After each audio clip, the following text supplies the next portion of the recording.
हम लोग पिछले कुछ महीनों से बार बार प्रेस वार्ता करके बता रहे थे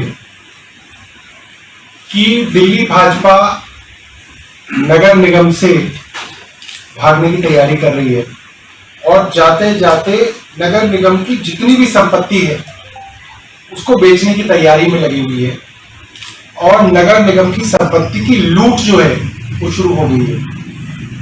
आज हम सबूतों के साथ आपके सामने प्रेस वार्ता कर रहे हैं जिसमें हम बताएंगे किस तरीके से नगर निगम को लूटकर भाजपा वाले जो है जाने की तैयारी कर रहे हैं। चांदनी चौक के अंदर बहुत जाना माना सिनेमा घर था, नोवेल्टी सिनेमा। आप सब लोगों ने देखा होगा, नया बाजार के पास ये सिनेमा घर है जो एमसीडी की जमीन पे था और उसकी लीज खत्म हो गई थी और बड़ी मुश्किल से उसको खाली कराया गया था। पता लगा है कि ये नोवेल्टी सिनेमा करीब 1100 कुछ स्क्वायर मीटर जमीन पर है और अगर आप नोवेल्टी सिनेमा को आप देखें तो सामने पार्किंग है, अच्छी चौड़ी रोड है, कमर्शियल जगह है, आसपास का इलाका टायर मार्केट है, एसेंस मार्केट है, क्लॉथ मार्केट है। सारी चीजें जो है इन क्लॉथ मार्केट, टायर मार्केट, इन सबसे घिरा हुआ इलाका है।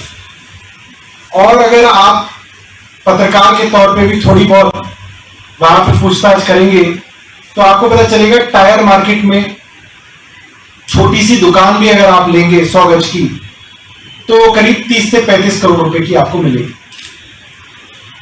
क्लॉथ मार्केट के अंदर अगर आप एक 100 गज का शोरूम भी लेंगे ग्राउंड फ्लोर पे, वो भी आपको 30 करोड़ रुपए का, 35 करोड़ रुपए का मिलेगा। 1100 स्क्वायर मीटर की कमर्शियल जगह एमसीडी ने मात्र 34 करोड़ के अंदर बेची। जिस जमीन के दाम कम से कम 125 करोड़ से 150 करोड़ रुपए होने चाहिए थे, एमसीडी ने इस हाई प्रोफाइल बिल्कुल कमर्शियल जगह को मात्र 34 करोड़ रुपए में बेच दिया है। और मुझे लगता है ये अब तक का एमसीडी का बिल्कुल खुल्लम खुल्ला लूट का सबसे बड़ा जो है कारनामा सामने आया है। कोई आदमी जो उस इलाके में रहता हो, मेरी कई वहां के ट्रेडर से बात हुई, कई दुकानदारों से बात हुई, वो लोग हैरान हैं, वो लोग शॉक में है कि ये कैसे हो सकता है कि एमसीडी इतनी बड़ी जमीन जो है मात्र 34 करोड़ रुपए के अंदर बेच सकती है। आप लोग भी इसके बारे में जानकारी निकालिएगा। साधारण तौर पे लोग ये कह रहे हैं कि अगर इस 1100 वर्ग मीटर में एमसीडी एक शॉपिंग कॉम्प्लेक्स बनाकर ही अगर दुकानें लीज पे दे देती तो कम से कम 300 करोड़ रुपए जो है एमसीडी कमा सकती थी। साधारण सा काम था जो एमसीडी का काम है, जहां पे इन्होंने खूब शॉपिंग कॉम्प्लेक्स बना के बेचते हैं, अगर यहां बना देते तो कम से कम 300 करोड़ रुपए लोग कमा सकते थे। मगर जाते जाते अपने लोगों को फायदा पहुंचाने के लिए काम किया जा रहा है। मैं तो आपसे ये भी कहूंगा कि आप इसकी जांच भी कराइएगा। इसको ये asteroid shelters home private limited और स्टाइल एंटरप्राइजेस लिमिटेड करके 2 बिड आई है, जिसके अंदर इन्होंने इसको एस्टेरॉयड शेल्टर्स होम लिमिटेड को दे दिया है। दोनों बिडों के अंदर भी मात्र 1 लाख रुपए का फर्क है। एक बिड आई है 34,74,000, 34 लाख और 34 करोड़ 75 लाख, और दूसरी बिड आई है 34 करोड़ 74 लाख। तो ये इत्तेफाक नहीं हो सकता। एक बिड 34 करोड़ 74 लाख की है, एक बिड 34 करोड़ 75 लाख की है।